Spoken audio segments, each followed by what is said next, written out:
Good evening, everyone, good evening, and welcome to AZMR.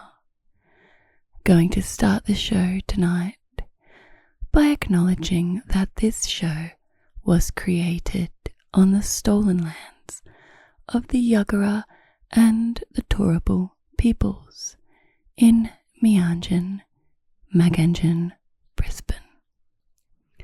I pay respects to their elders past and present and acknowledge that sovereignty was never ceded. Sovereignty over this land was never ceded. Thank you for tuning in tonight to AZMR on Zed Digital. Zed Digital. Zed Digital. This is episode number 31. My name is Polly, and I'll be with you for the next 2 hours of low sensory and ASMR content, radio content. I hope you're doing well tonight.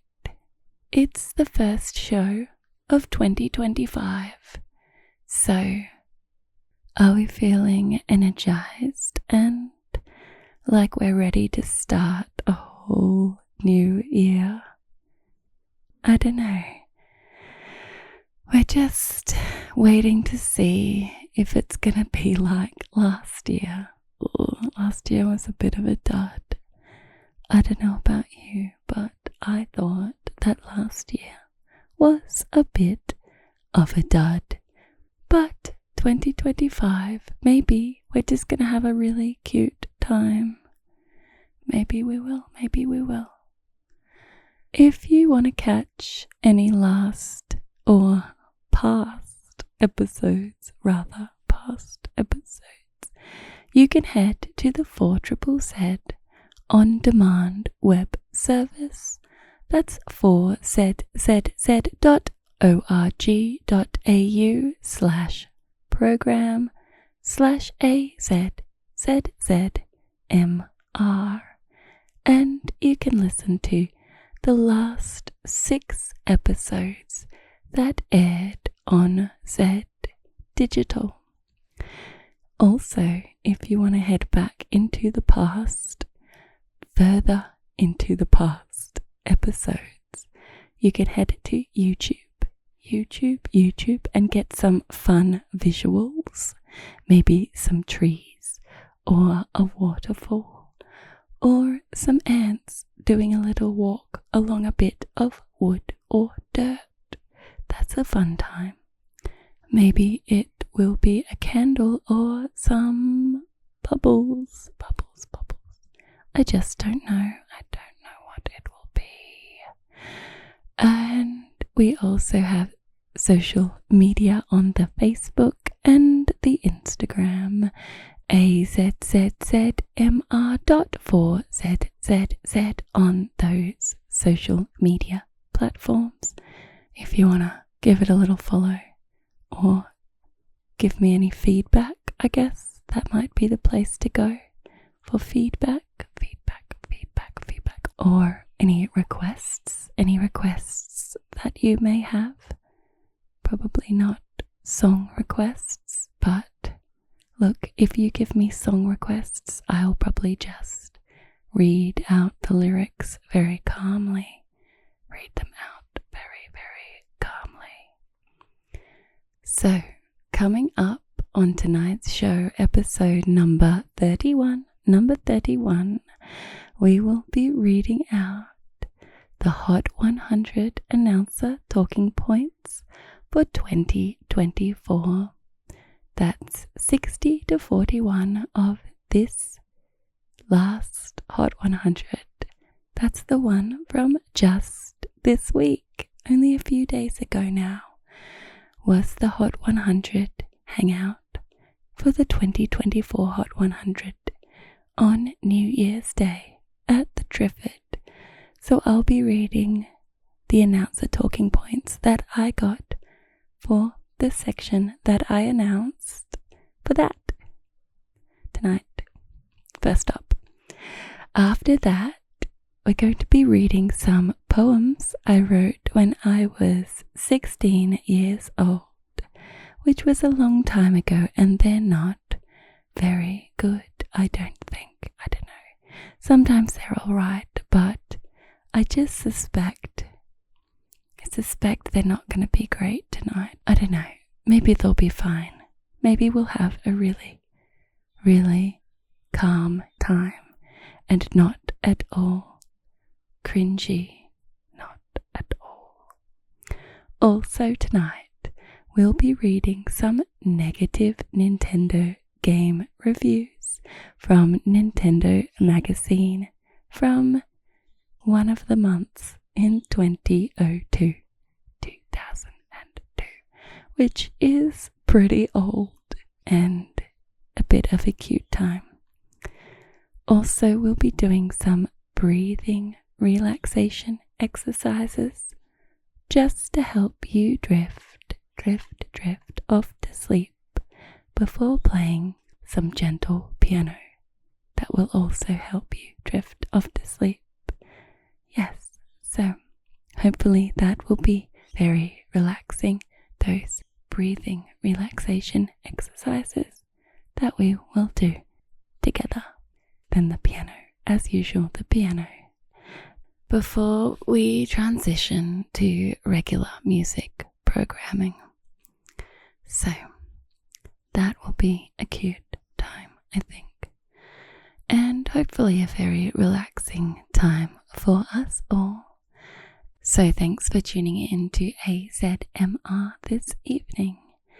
And we should be getting started on those Hot 100 announcer talking points.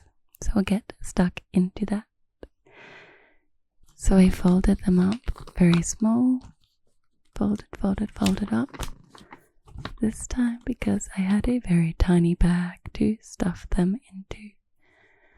So the Hot 100 Hangout was on the 1st of the month of January, New Year's Day, from midday till about 8 p.m. we announce the top 100 songs of 2024 as voted by you, the 4ZZZ listeners. And it's always a very cute time.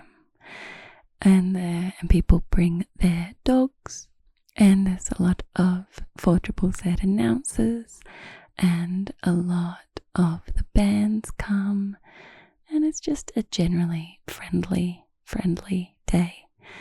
And so normally what happens is that each sort of segment of songs, like 20 or 10 songs, will be broken up into kind of a mix of announcers across the different programs. But normally I will do it with the announcers from my other program, Kids with Class, Kicking Ass, Converse and Danica, as well as the announcers from Balls in the Air, which is the program on before us on a Saturday morning. And that is Chris and Anthony, the accountant. And we'll all team up and announce it together, and we'll become Kids with Class, Kicking Balls in the Air.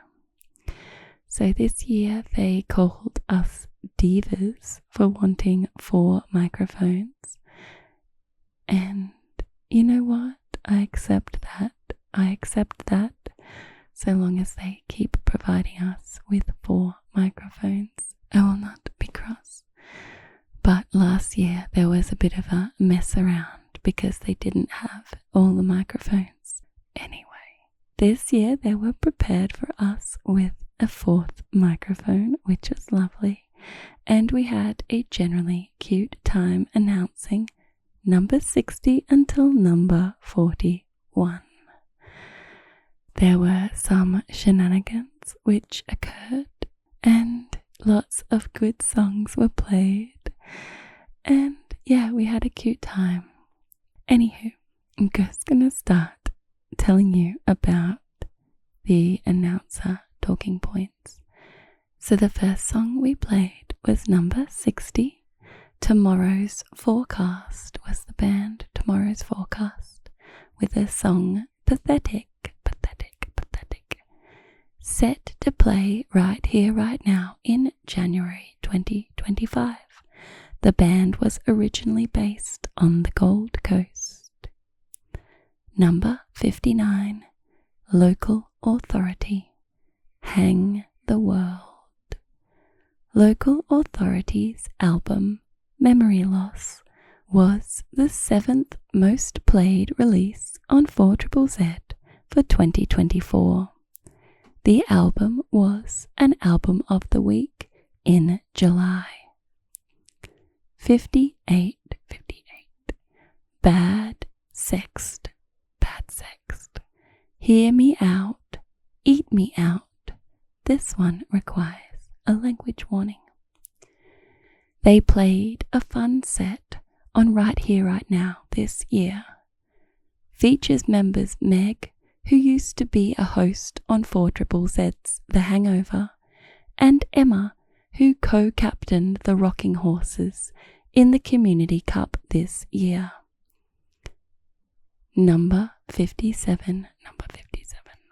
The Melancholics. The Melancholics. The Things They Say About You.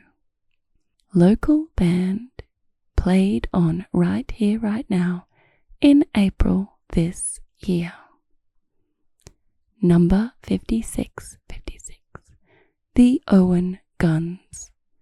Stop Making Dead Shits Famous. And this one requires a language warning. Old school punkers from New South Wales. Their song Trans Rights Are Human Rights finished number 29 in the 2023 Hot 100. Number 55. Tawny Hawk. No Rules. Tawny Hawk are a high energy, loud and rowdy punk rock thrash band from Brisbane, Queensland. You may find them playing at venues such as the PFR Lounge. Number 54.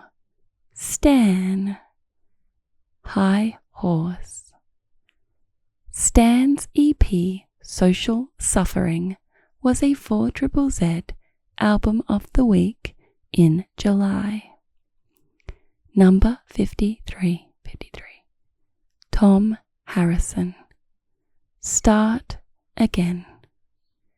Starting again is something Tom knows about all too well, as he decided to branch out from his band, Hugo Stranger and the Rattlers, build a home studio, and revisit a long-shelved concept album about a year-long road trip across North America.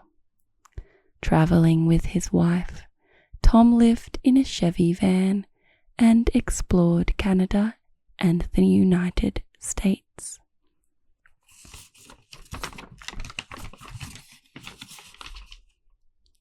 Number 52. Mount Nadir. Knife's Edge.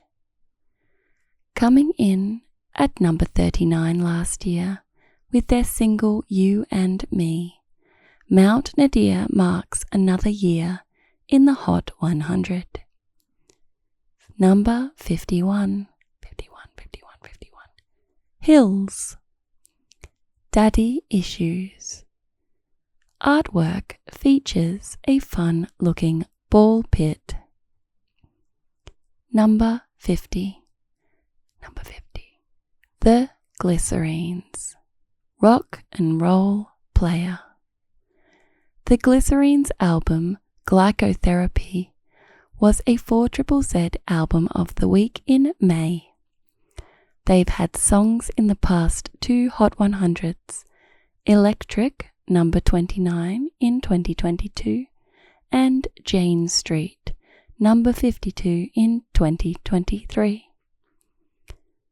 Number 49, Suicide Country Hour, 5 Things.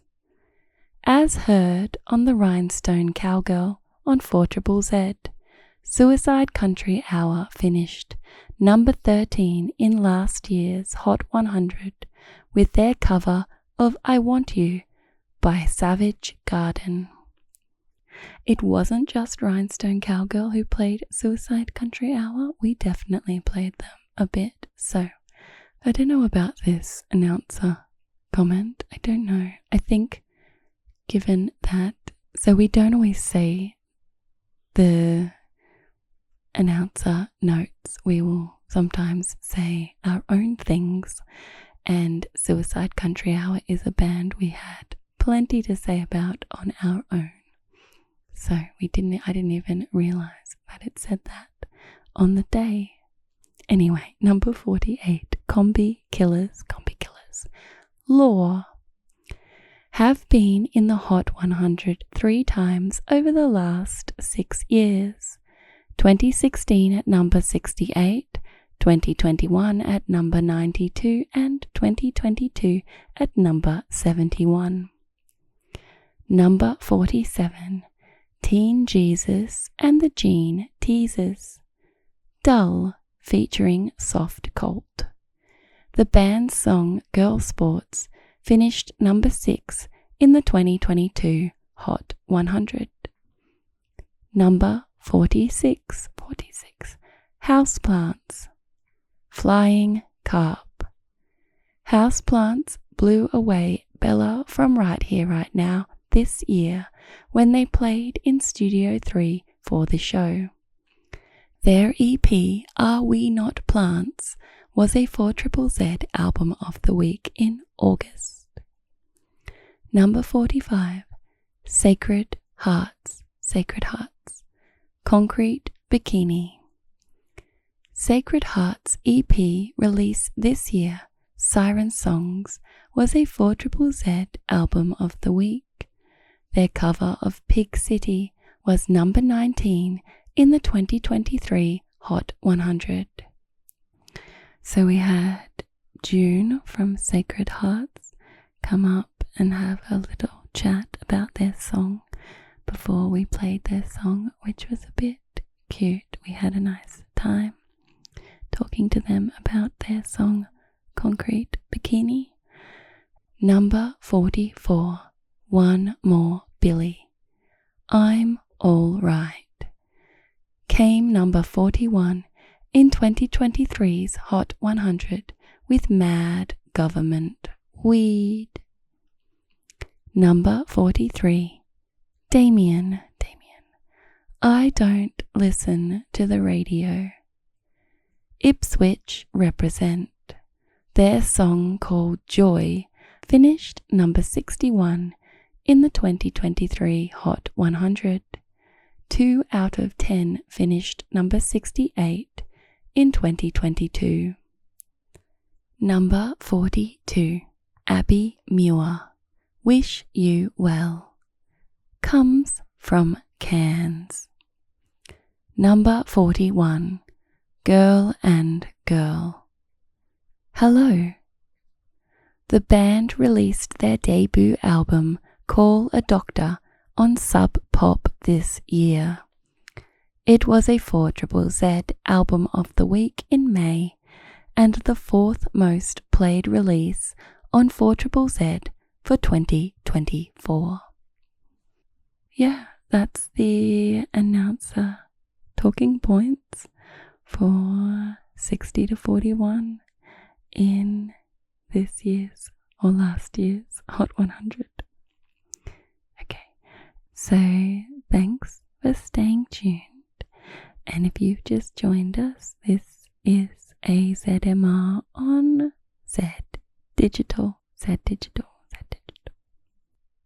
For the next part of this show, I'm going to be doing something that I haven't done in quite a few episodes. So long-time listeners of this show may remember that I used to read poems that I wrote when I was a teenager. Like every few episodes, I think. There's quite a few of them. We didn't even get halfway through. But around episode 18, 19, 20-ish. Hold on. Episodes 18 and 19. I just looked it up. I read like a teen drama saga, which is, well, when I came upon it, I was like, this is exactly what I was reading these poems for. A little bit of not just rando poems, but an actual teen drama saga. But by the end of it, I was just finding it all a bit cringe, and it was just a bit too much. And I was like, I need a break from the poems from when I was 16 or whatever. So we've had a break, but I thought maybe it's time we could give them another look. I know that we got out of the teen drama saga, and honestly, I think that period I produced some of my favorite poems in that little time period. There's like, you know, of the top 10, probably 5 of them were from that little bit. So yeah, that like two weeks that we read. So, you know, it's fine. I don't know if all of them were particularly good, but we got through it. And it was all just like a love triangle. Oh, my dishwasher is going. It's telling me it's done now. You've been talking for too long. I've done the dishes for you. Thanks, Mr. Dishwasher. So, where was I? Oh, yeah, I think not all of them are particularly well written, but some of them are. And we're just going to read some today. I like to do them in like 6 poem segments. That's about as much as I can handle, I think. So this week we're going to start poem number 43, 3rd of November 2004. 3rd of November 2004. It's called Palette. I step outside my door and see, escape a sight so rich and lush, and not a price could mark this work, painted precise, without a brush. The entire view, a green palette, with specks of purple, red and pink. There's streaks of brown and stripes of black, and orange speckles too, I think. And then there's blue across the top, opposite the sinking light, colourless yet colourful, a reflection of the real sight. Canvas validates united colour, dark contrasts with pale sky, where clouds flow free across its sea, a magic realm rising so high. White grey fluffy ships collide, blue swallows cracked and crashing masts, waves leap to spray upon the deck, marshmallows morph and mix their casts. They change from ships upon the sea, their borders rimmed with golden hue, a touch of pink, a hint of crimson, standing out against the blue. A piece of priceless perfection, of changing light and shifting skies, upon a palette splashed with paint, where worlds gain wings and rise. So I think this one was just about the view from my house. I grew up on the top of a mountain in the Northern Rivers, west of Mullumbimby, affectionately dubbed West Mullum by me and my friends, and on a mountain called Mount Jerusalem, and there was like a valley below, and the mountain kind of ringed around, kind of like arms around towards the east. So our house kind of faced east and east towards the sea, so we could see the sea from our place, even though we were kind of inland. And yeah, it was beautiful, except there were these peacocks that used to wake me up at like 5 a.m.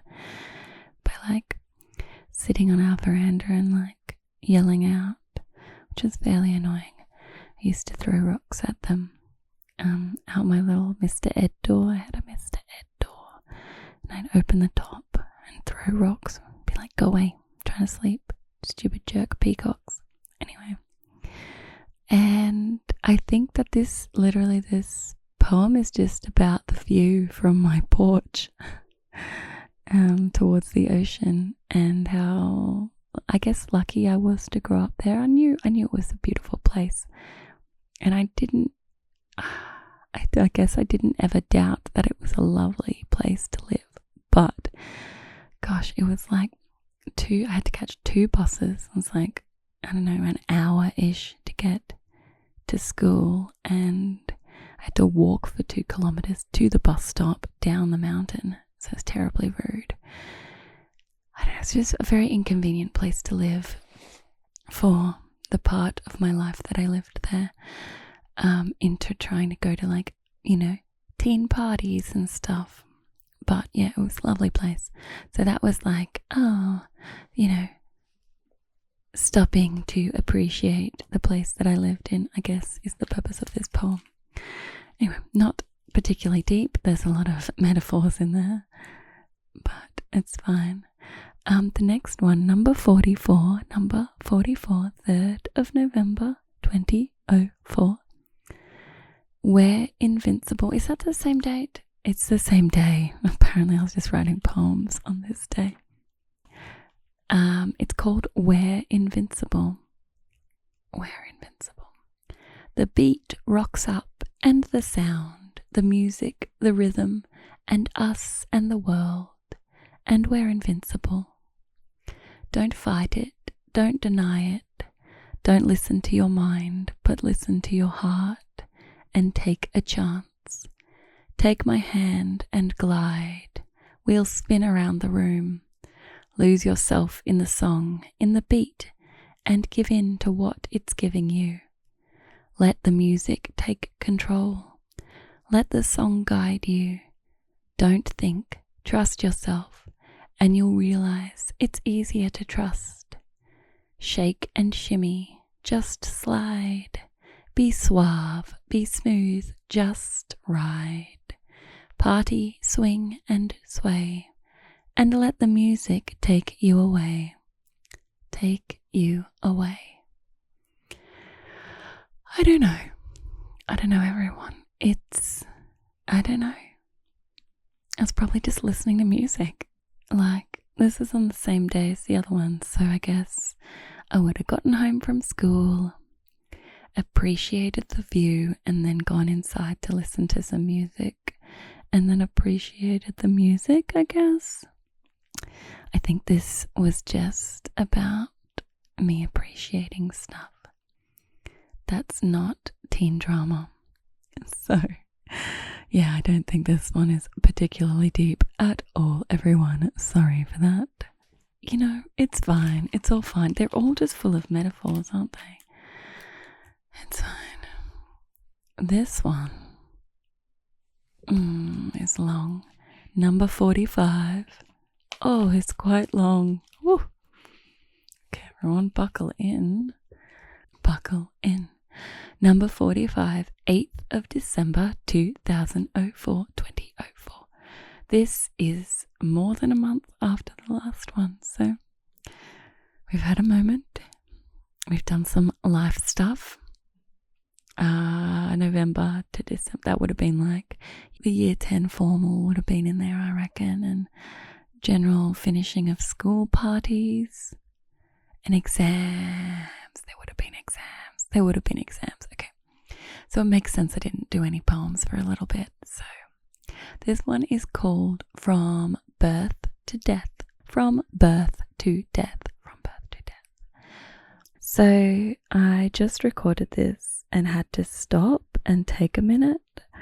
And now we're back because I was laughing too much and I couldn't get through it without laughing. For starters, I've used the most awful font. The most awful font is awful and I can hardly read it, so I'm just sort of working it out.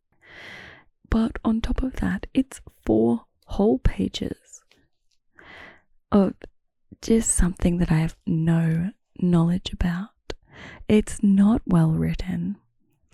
Basically, every group of 2 stanzas is so like 2 kind of 4-line kind of blocks.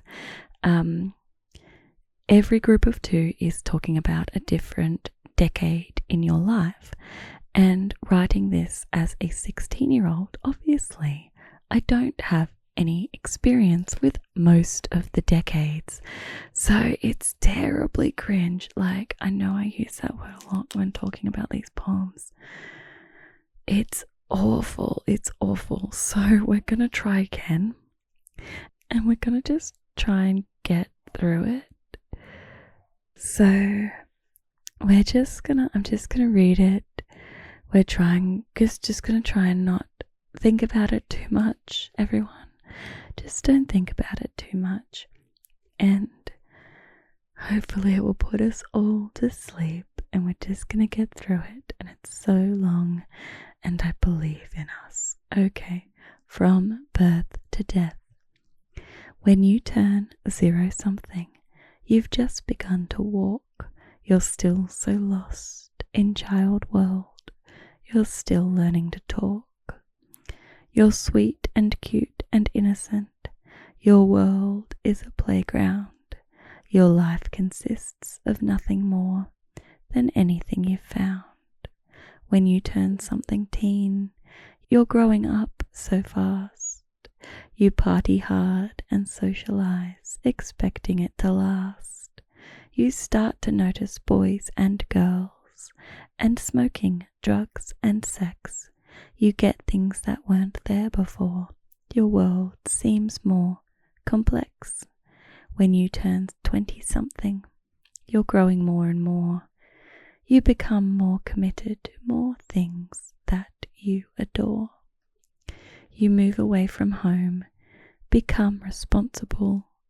Managing the stuff you've got seems quite incredible. When you turn 30-something, you say you're 24 and hope nobody notices. Your age hasn't changed in a decade or more. You've had kids of your own and now you see how hard they are to raise.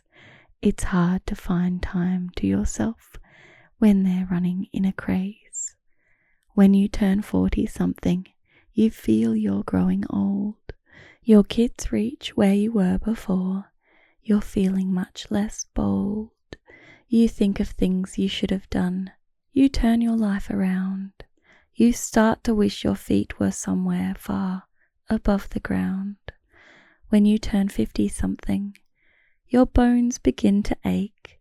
You think of getting insurance. Your hands begin to shake. Just knowing you are growing, more than half your life has passed. You wish the years, the months, the days wouldn't go so fast. When you turn 60-something, your skies are turning grey. You try hard to reclaim your youth, but it just slips away.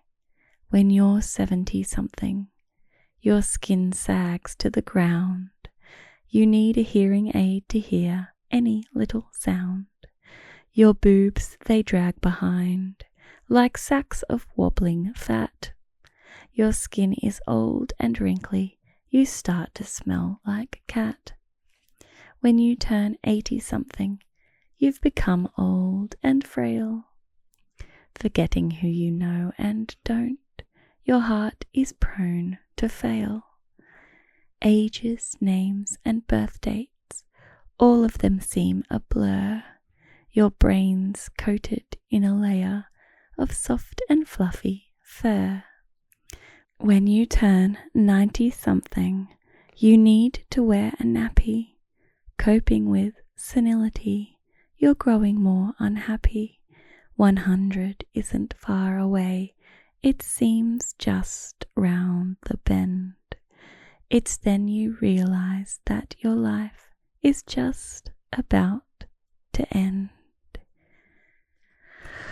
Oh, it's awful, everyone. It's so grim, but also just not just not based on any kind of truth or knowledge or experience. Like, where did I get this from? The movies? I don't know.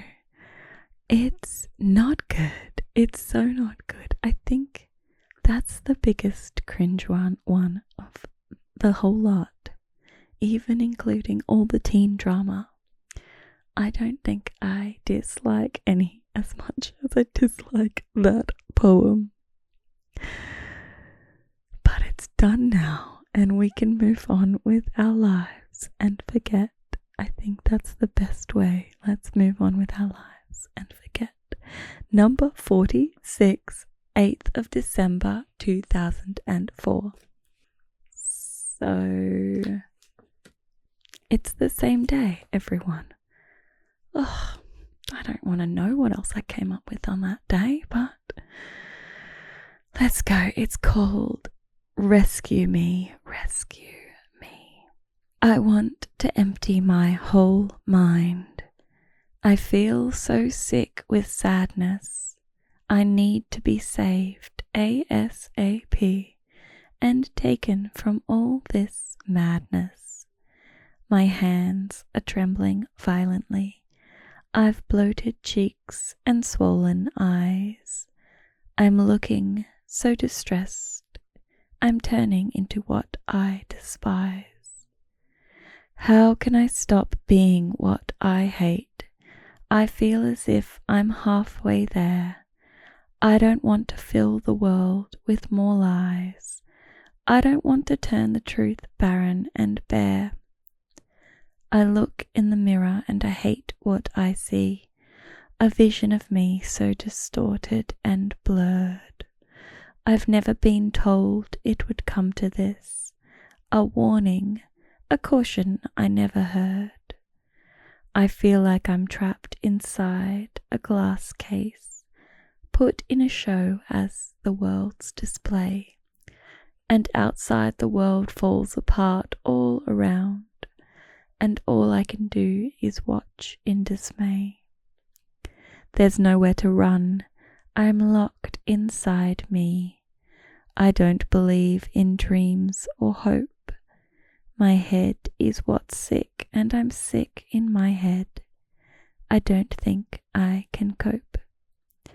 I'm lonely, yet I'm not alone.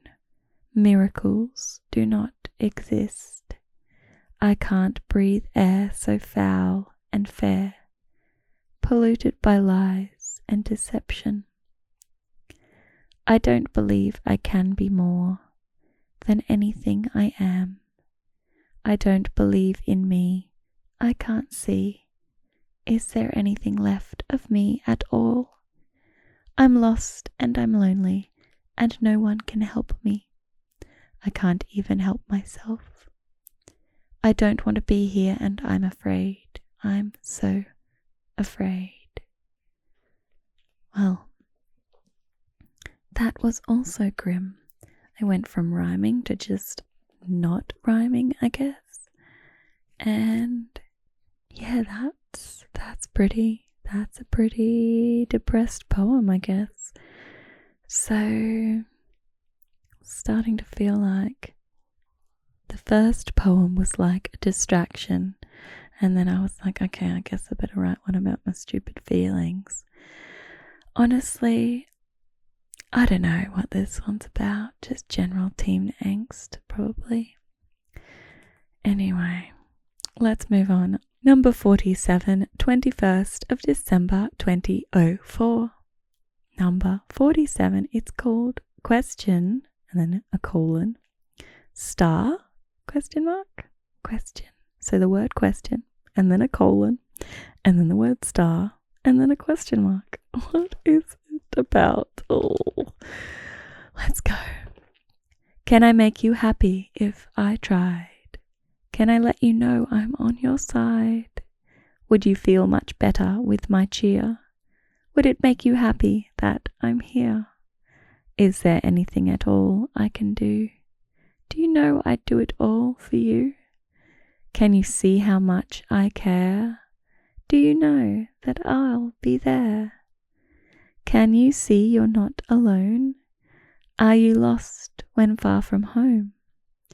Would it help to close your eyes? Could you dream of clearer skies? Do you recognize the rhymes? Can you get through tougher times? Will you struggle through the rough? Will I ever be enough? Can you hear my words, my voice? Do you know you have a choice? Do you question all you are? Will that get you very far? Can you catch your shooting star?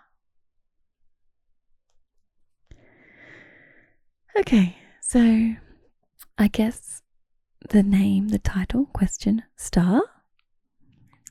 I guess they're all questions, and I do mention a star. I don't know what it's about. It seems a little more upbeat. It seems a little more hopeful, a little more encouraging than the previous couple, but heck, everyone, I don't know what it's about.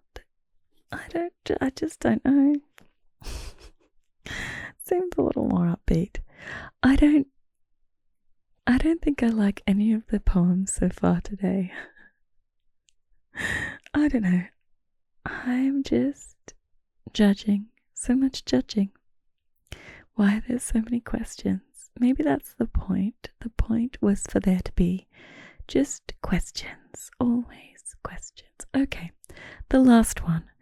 We're almost there, everyone. Number 48. And then we can move on and get on with our lives.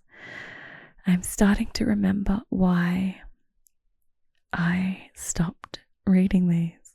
Because it's just, at a certain point, I don't want to know. I just don't want to know. 48, 8th of January 2005. This one is called Was It Worth It? Was it worth it? Tell me, was it worth it? Was it worth the pain? Tell me, was it worth it? Would you do it all again? Tell me what was worth it? What was worth your lies? Tell me what was worth it? Was it such a prize? Tell me why it's worth it. Do I not matter to you? Tell me why it's worth it, why you do those things you do. I hope that it was worth it. I hope you have your pride.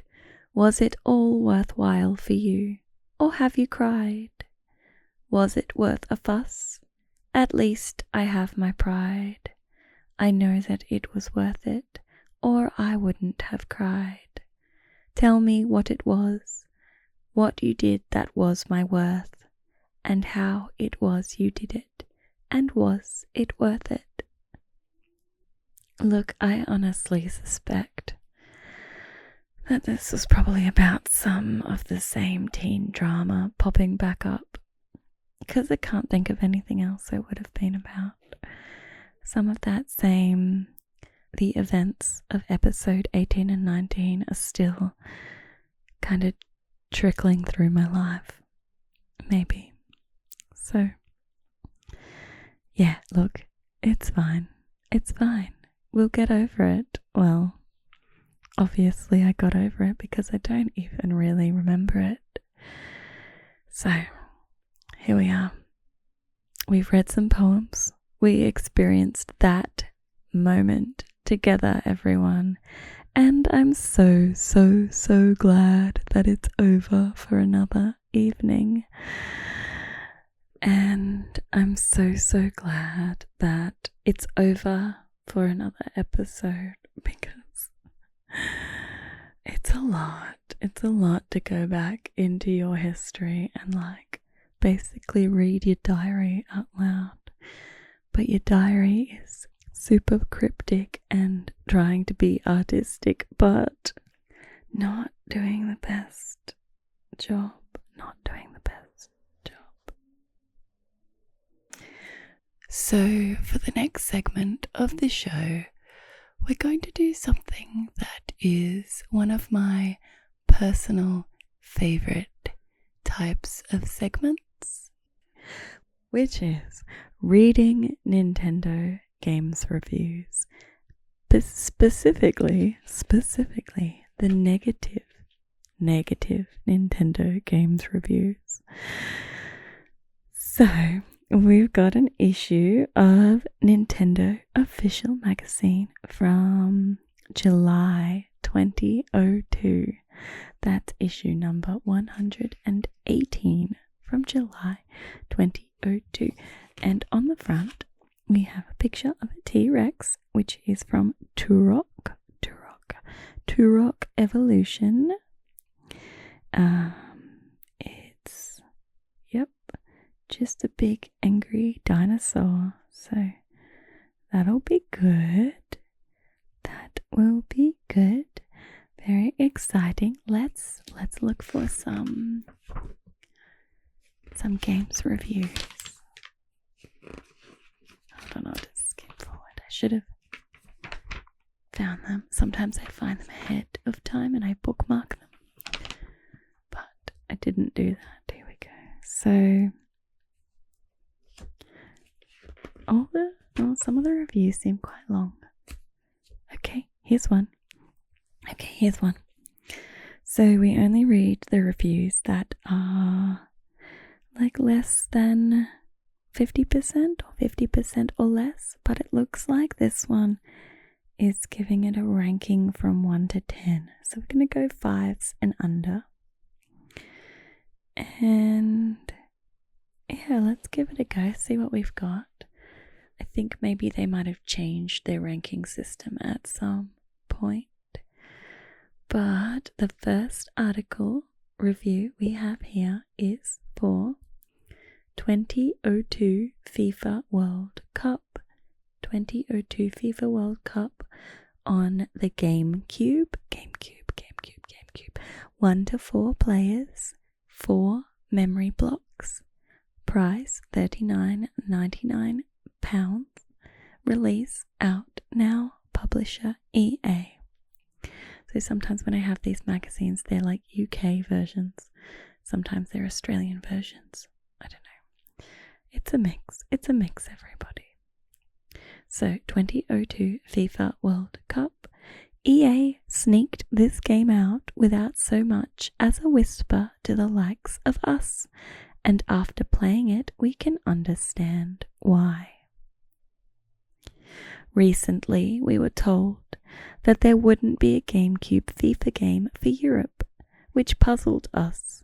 How could EA, one of the world's largest publishers, not make a FIFA game for the area of the world that arguably loves football the most?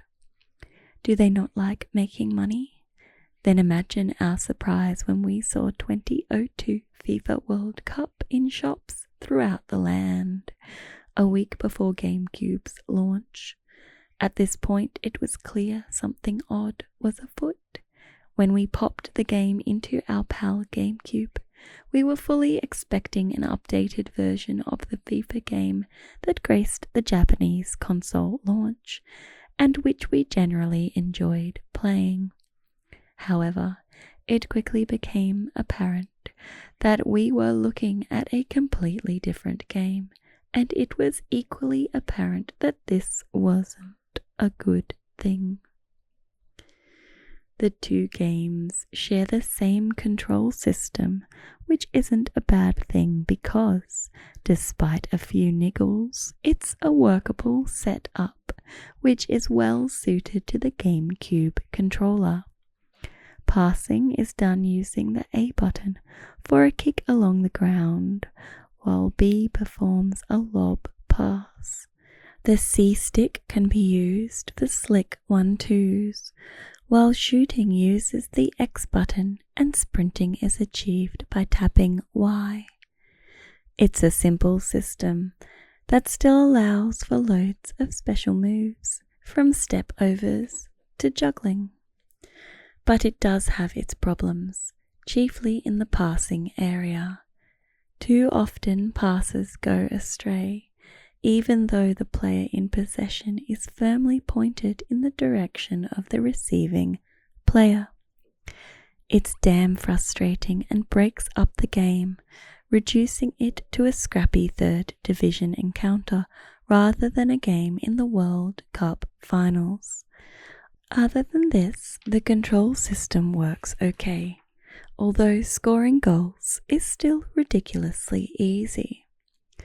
Tackling can also be a hit and miss affair, with the B button tackle usually resulting in your player being sent off unless timed to absolute perfection. And then there are the skating players, whose grace on the green ice is still legendary and entirely in the FIFA tradition. Sadly, the players still insist on the ball being tethered to their boots, making a dribbled run from penalty box to penalty box a tempting option. On the plus side, the players no longer run as if sprinting to the nearest lavatory. The game features all the teams appearing in the World Cup finals, along with many of the tournament's beautiful stadiums. And because the game came out after the qualifying groups were announced, there's no need to manually set up the groups, as it's all done for you. Also worthy of mention are the player models, which are incredibly realistic and which move well in the game's numerous cutscenes. Another new addition is star players. Each team has at least one, and they're marked out by a star above their head. Each star player has a talent that sets them above their teammates, whether it be defending, passing, or shooting. Naturally, it pays to involve your star players in the game as much as possible. But 2002 FIFA World Cup's main problem robs the game of virtually all enjoyment. Put simply, this game has a stutter problem of Gareth Gates proportions. Both the players and the ball seem to move with a stop-start motion, as if some invisible force is momentarily halting their progress. It's maddeningly annoying, chiefly because the Japanese FIFA game moves with all the smoothness of a well-oiled Rolls-Royce. The game's speed is also much too slow, offering up a sporting spectacle more reminiscent of an over-70s kickabout than the World Cup. And then there's the graphics. It's as if the development team decided normal grass wasn't green enough for Nintendo fans, and owners of this game will get the opportunity to play on day-glow green felt. Equally absurd is the motion blur on players, which we suspect was used to mask the game's not very impressive turn of speed. Wrong on both counts. This is the World Cup, so would it be too much to ask for some realism, rather than a Disney-inspired overdose of colour that will leave most real footy fans cold? Verdict: good. The players in 2002 FIFA World Cup look good, with a stunning likeness to their real-life counterparts. That's it. Bad. The slowdown is appalling and makes playing the game a joyless experience. The passing system can become frustrating and scoring is too easy. Fun. With constant stuttering, there's not much free-flowing football to enjoy. Value. The N64 FIFA games were much better than this disappointing GameCube effort. Life. With just exhibition and World Cup modes, there isn't much to keep you playing. Although it looks sharp, this won't win over many football fans with its stuttering frame rate. A reminder that cool graphics don't always make for a great game. 4.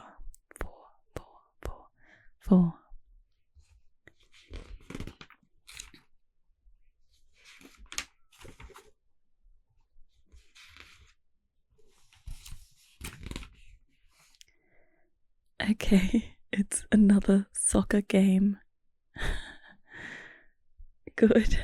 It's going well. Soccer games are going well in 2002.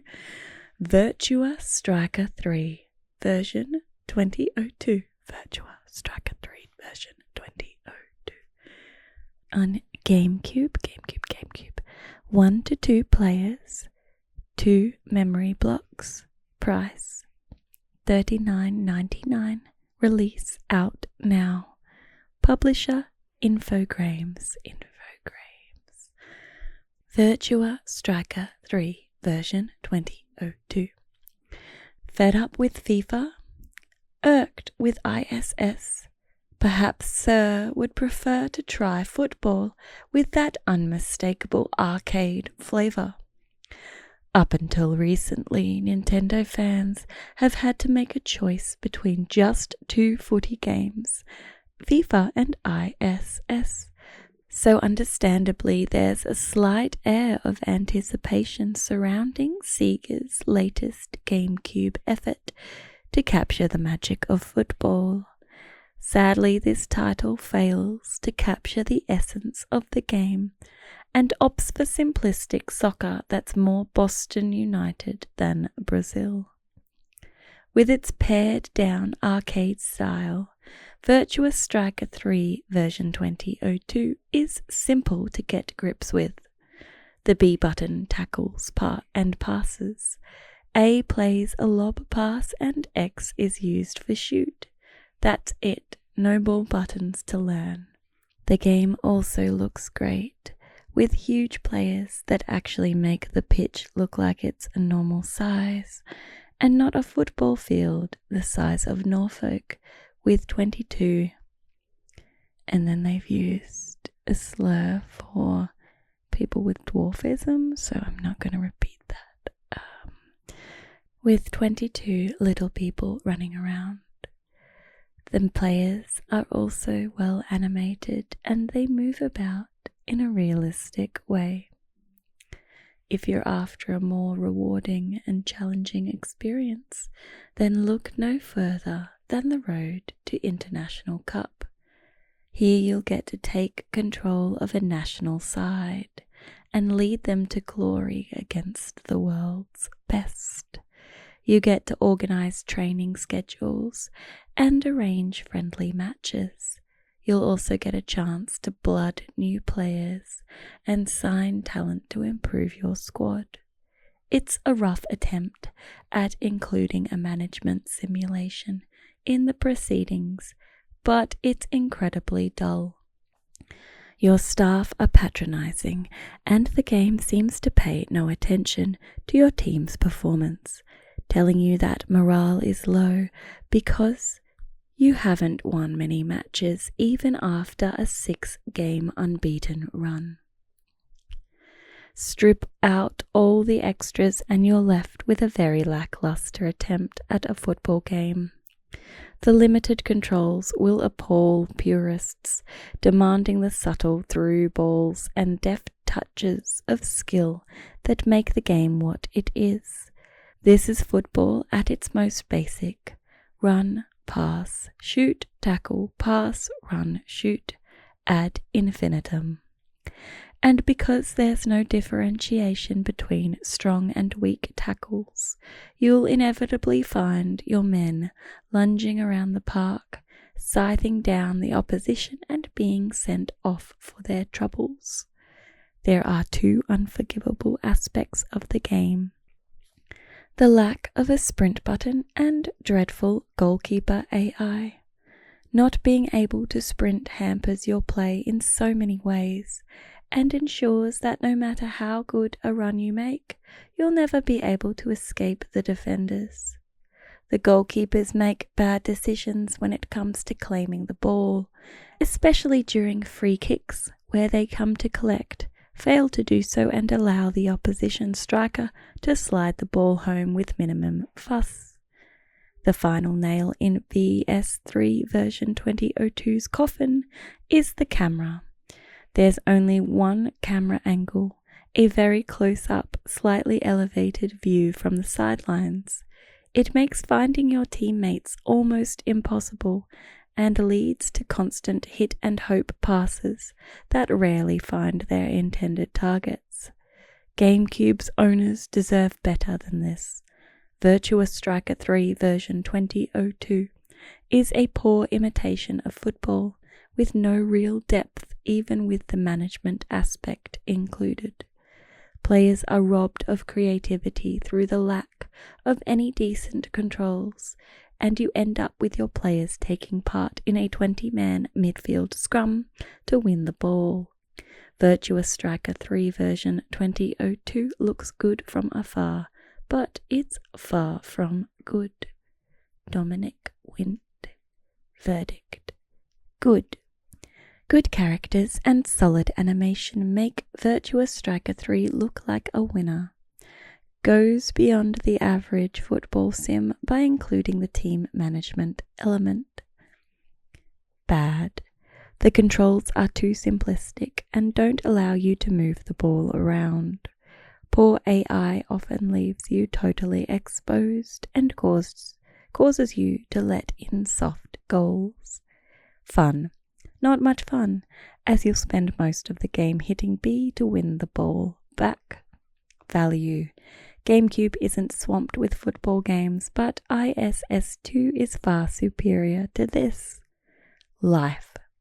The road to International Cup is a long game with plenty of matches to play. If all football games looked like this, we'd be a nation of contented gamers. But if all football games played like this, we'd probably take up cricket. 4.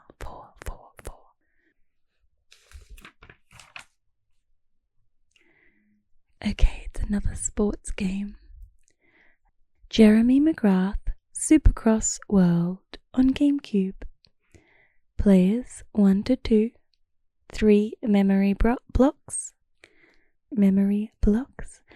Price $39.99. Release 7th of June. Publisher Acclaim. Lots of reasonably good ideas meet sloppy coding to make a game that misses the mark. Time to go back to the drawing board. Jeremy McGrath may be the biggest name in Supercross, with a staggering 10 world championships under his belt, but this hasn't stopped young upstart Ricky Carmichael from walking away with this year's title. Still, McGrath can console himself with the knowledge that his games are the best-selling Supercross titles on the market, which is why we were looking forward to Jeremy McGrath's Supercross World. The N64 version wasn't much to write home about, with poor handling and iffy graphics, but with the power of GameCube, there's a chance this edition could be the best yet. And in terms of value, it's a surefire winner. There are 25 different tracks to burn around, spread across 4 riding disciplines which take in Supercross, Motocross, Freestyle and Baja. Supercross races take place inside massive arenas and have super tight corners and sudden jumps. Motocross takes place outside on man-made tracks that are generally wider and longer than Supercross courses. The freestyle competition is staged indoors on courses filled with jumps, ramps and bowls. Baja racing involves racing from point to point with the route taken left up to the riders. There are 9 riders to choose from at the start of the game, with others to unlock as you progress.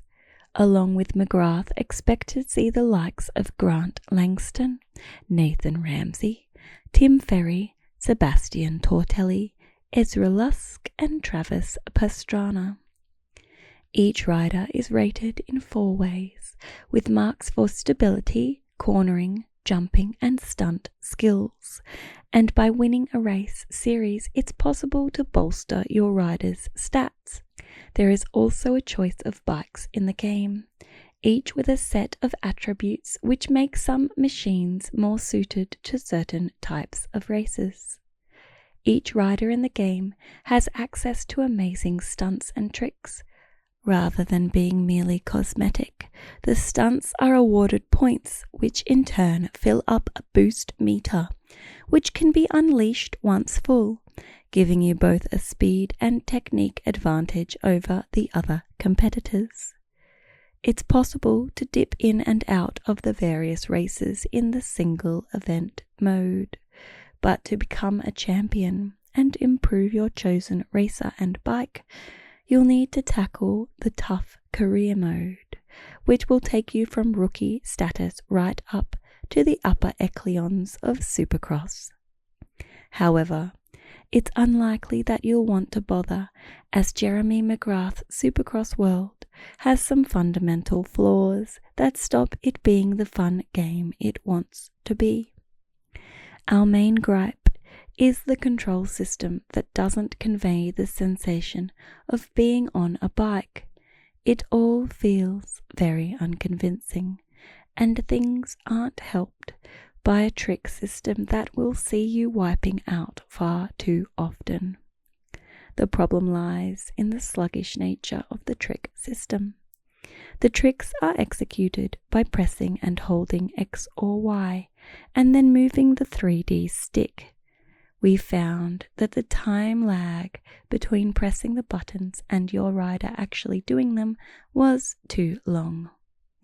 Again and again, riders attempt to trick while on the way back to Earth, making messy landings a frequent occurrence. The graphics are also under par, with a drab visual style that doesn't do the well-designed courses justice. Another main problem is slowdown once a few riders are on the screen at the same time, and rider animations that appear stiff and unnatural. All in all, Jeremy McGrath's Supercross World is disappointing. Rich Marsh. Verdict: good. There's a tremendous selection of tracks and a smattering of hidden goodies. Many of the courses are well designed and full of fun jumps. Bad. The control system isn't inspiring and makes what should be a fun game boring. Successfully pulling tricks is hampered by sluggish controls. Fun. You never really feel as if you're in control of a racing bike. Value. The game excels at delivering a long playing experience. Life. We doubt many players will put the hours in to finish the career mode. There are lots of good ideas in this title trying to get out, but because of poor execution, the game never really gets a chance to shine. A seriously flawed effort. 5.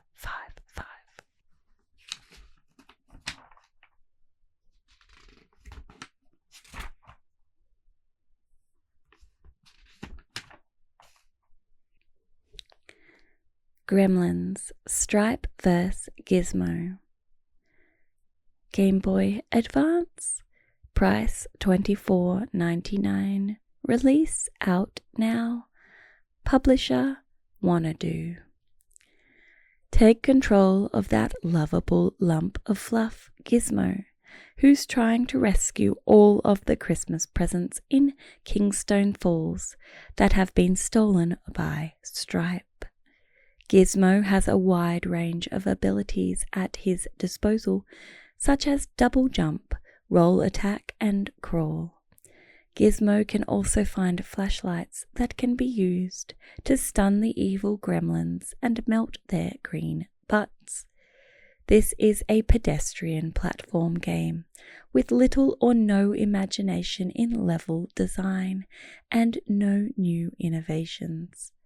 The graphics look exactly like the GBC version of the game, with a little more colour. On the plus side, the music manages to capture that fairy tale gone wrong vibe of the film, providing a rare highlight to an otherwise dull title. Verdict: the music is the only good thing about this dull GBA game. 5. Football Mania. Another football game. Straight, they're not doing well. Game Boy Advance. Price $29.99. Release 28th of June. Publisher EA. It's football with a Lego twist, aimed firmly at younger Game Boy Advance players. All of Lego's familiar brands are represented with 7 teams on offer, taking in Pirates, Knights, Wild West, City, Arctic, Adventure, and City Stars. There are also 4 different arenas, all of which have a theme, whether it's the Wild West or Lego City. The gameplay is very basic, with only pass, tackle, and shoot commands, which would be fine, but the graphics are very shaky and rather drab, while the opponents are far too easy to beat, even if you're a youngster.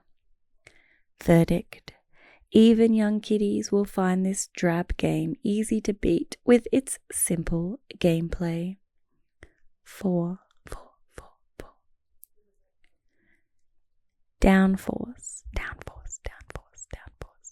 Game Boy Advance. Price $29.99. Release out now. Publisher Virgin. Downforce is an F1 racing game with a difference. Apparently, a band of rebel drivers have formed their own renegade motor racing league, opting to use the streets of major cities as Grand Prix race tracks. Having decided to raise hell in hotspots such as Hong Kong, Geneva, and Las Vegas, the breakaway drivers make the fatal error of forgetting to put steering wheels in their high-performance vehicles, or so it would seem from the appalling control system in Downforce. Cars skate across the track with all the speed of a geriatric snail, and handle with all the maneuverability of a milk float stuck in mud. One to be avoided. Verdict. Watch out, your local milkman is just about to overtake you. 3. That looks like all the negative games reviews from this issue of Nintendo Magazine from July 2002. It seems there were less negative reviews, but they were kind of longer. Most of them were kind of longer, which was interesting. It's a lot of soccer games, and all of them got 4s.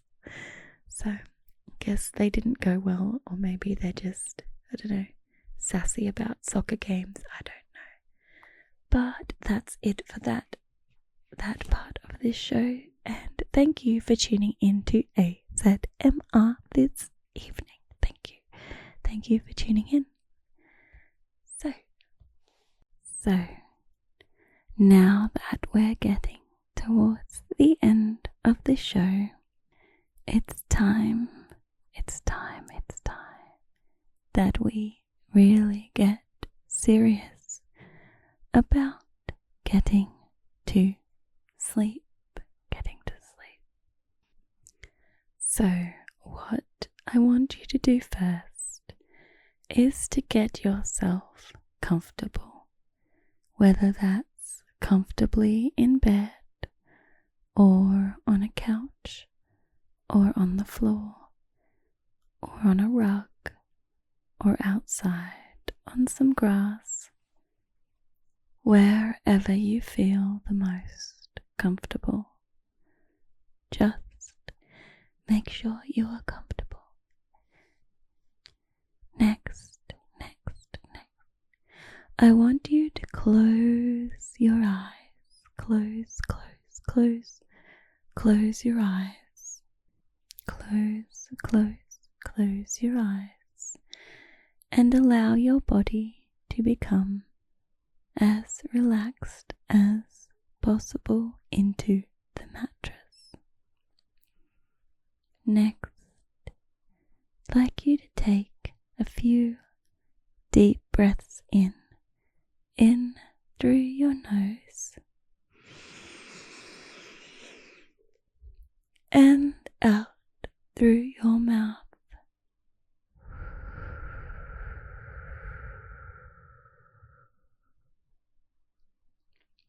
And again.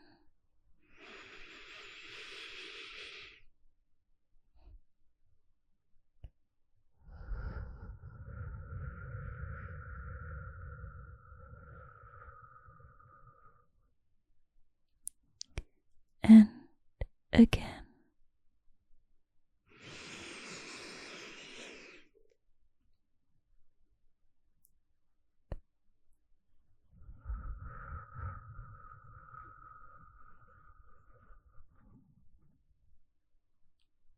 And one more time.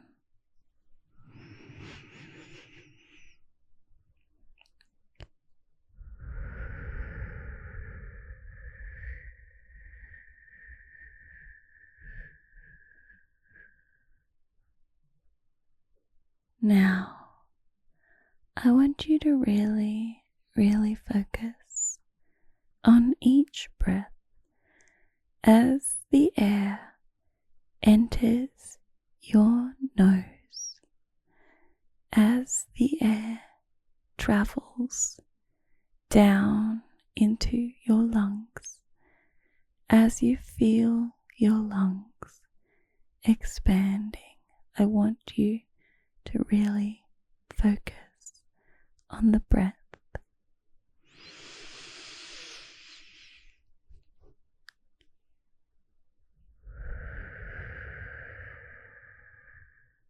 I want you to really focus as the air fills your lungs, as your stomach rises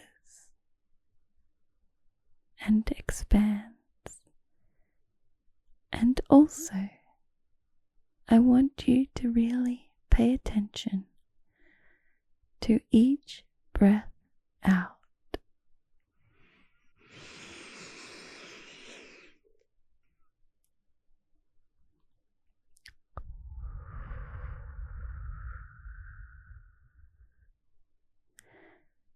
Really pay attention to how your belly deflates, how the air moves from your lungs back up and exits out your mouth. I want you to focus on how it feels. How does the air feel traveling back through your body and out of your mouth or nose? How does it feel traveling over your tongue, through your teeth, through your lips? I want you to focus your full attention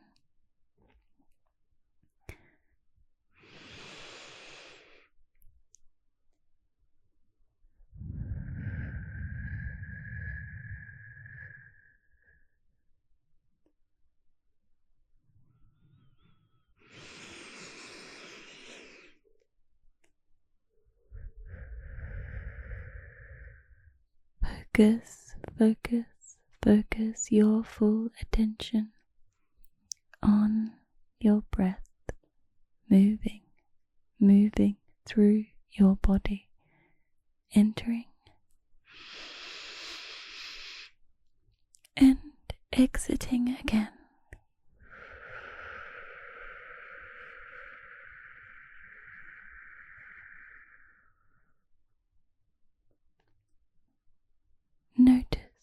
Notice how each breath in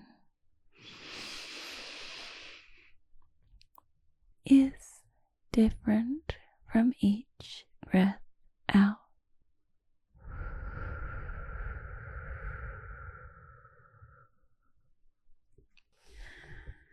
I want you to pay attention to the temperature of the air as you breathe in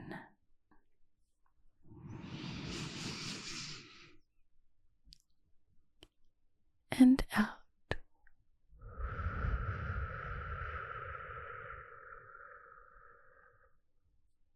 Is the air cool or warm as you breathe it in?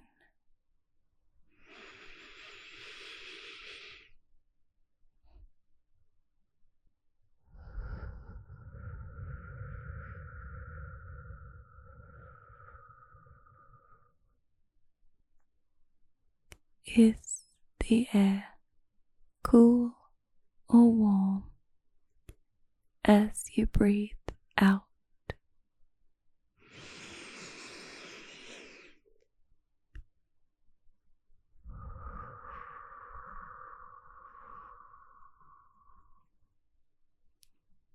Does it feel differently as you inhale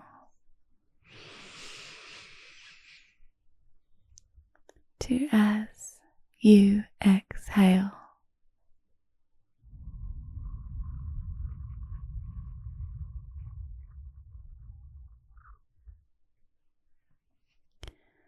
I want you to continue to focus on your breath.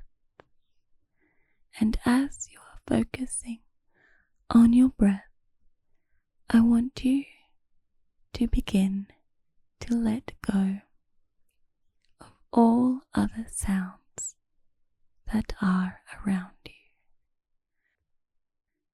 so that the only sounds that you can hear are the sounds of your breath and the sound of my voice.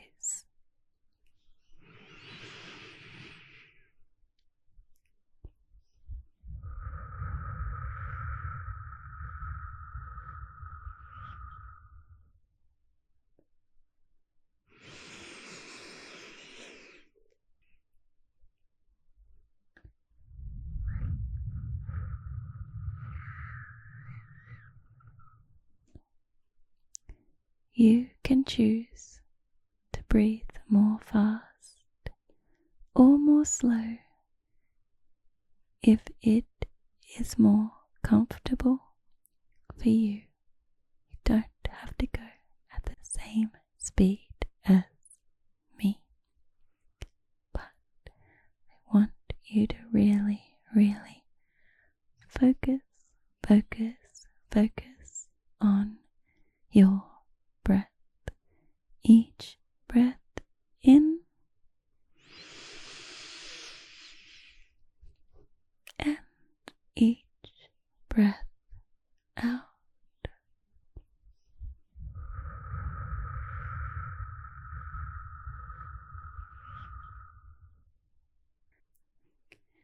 And now I want you to focus on your feet. Focus on where your feet touch the mattress, and with each breath out, I want you to feel your feet sinking deeper towards the earth.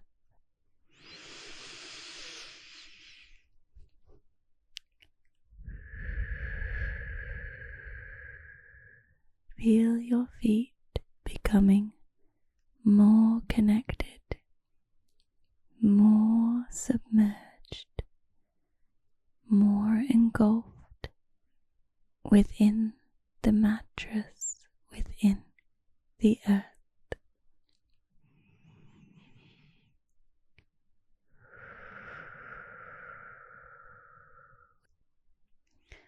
With each breath out, you focus on that sinking feeling in your feet.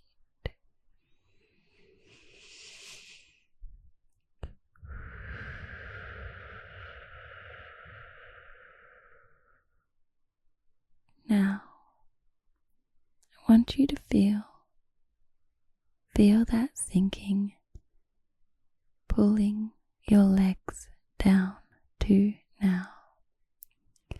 And with each breath in, you feel the air moving into your lungs. But with each breath out, you feel the air pushing your legs further down into the earth.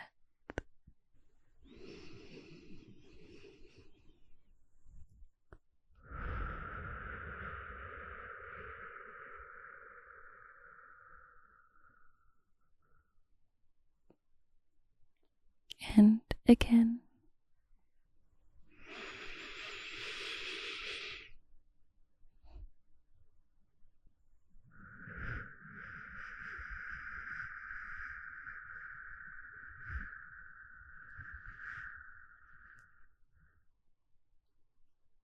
Now, I want you to think about where your thighs and bottom connect to the mattress, to the couch, to wherever.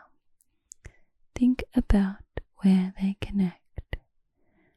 And with each new breath out, I want you to feel your bottom, feel your thighs, feel your legs, feel your feet sinking deeper, connecting to the earth, being pulled towards the center of the earth as you exhale.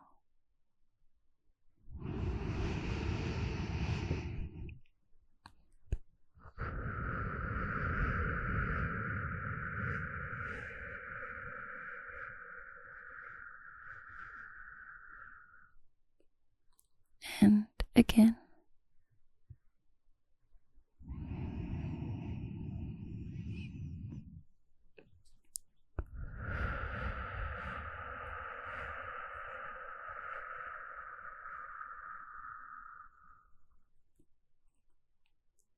And now I want you to feel your belly as it shrinks from the air leaving your body. I want you to feel your stomach being pulled down into the mattress, down as deep as it can go. With each breath in, your lungs fill up, your belly rises, and with each new breath out, your belly is pulled further down into the mattress towards the earth.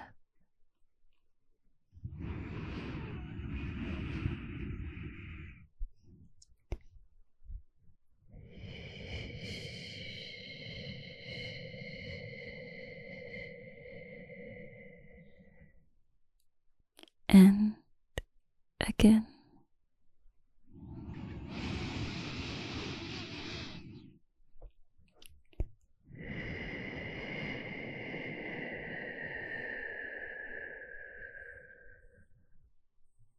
And with each new breath in, I want you to feel your chest chest rising, rising with the breath, rising as your lungs fill up with the new air.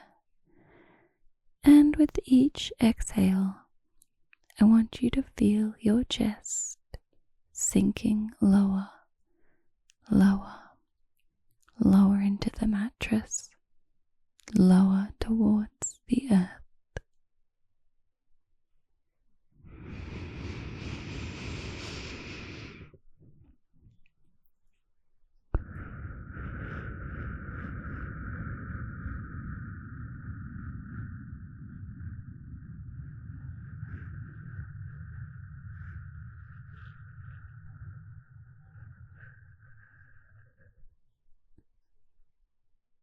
And now, with each new breath, I want you to feel your hands and arms sinking deeper, deeper with each exhale.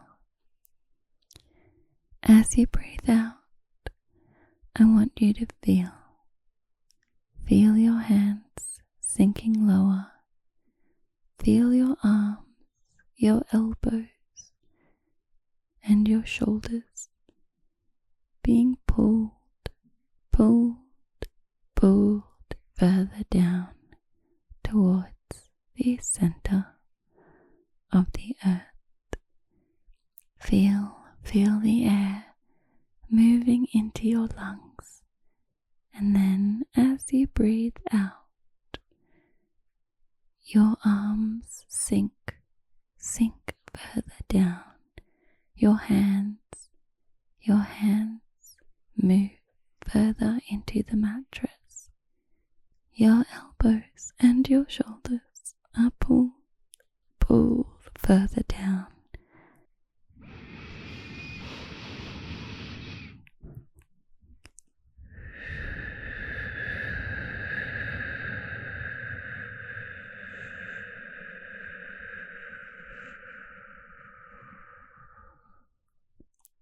And again.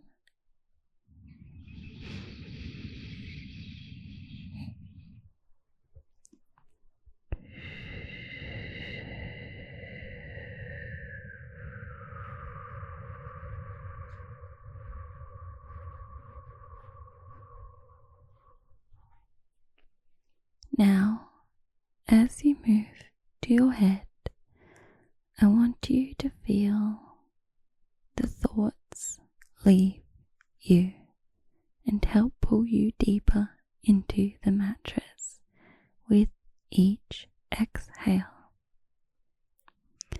Allow yourself, with each inhale, to think about those thoughts that are bothering you or that you still just want to think about.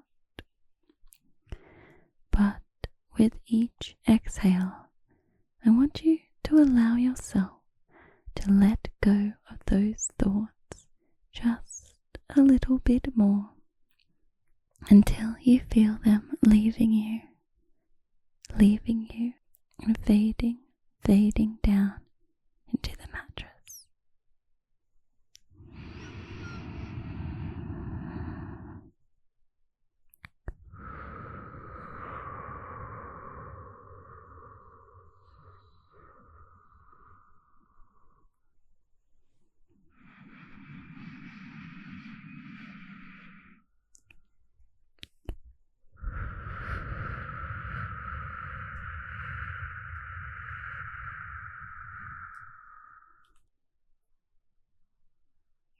Now, as you breathe in and out, follow the breath, follow the air all the way in and all the way out. Concentrate on your breath. If your mind wanders away from your breath, try just to guide it back to your breathing.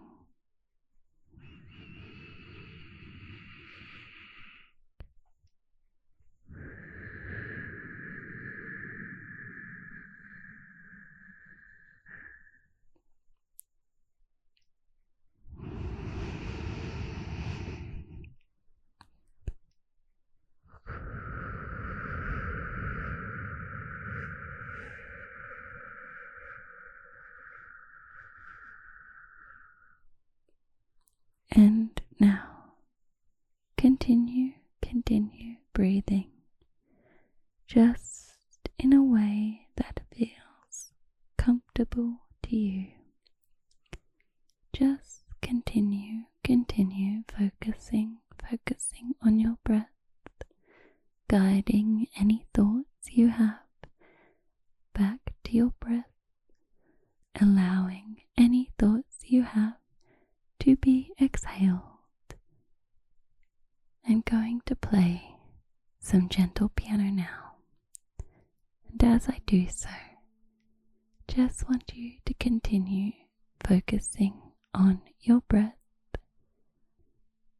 and allow it to take away all your thoughts and help you into your dreams.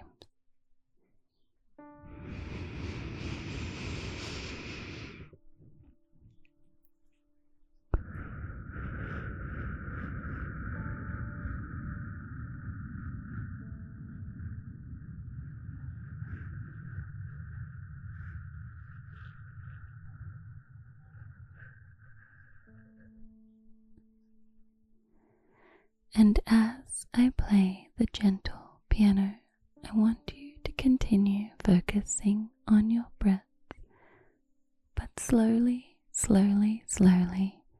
letting that focus go. With each new breath,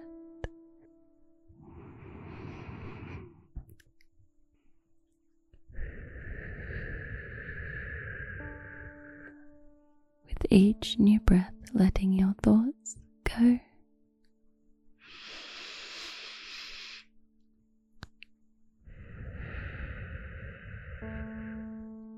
And allowing you to drift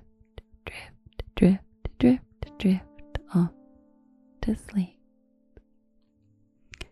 Thank you for tuning in to AZMR this evening, and good night.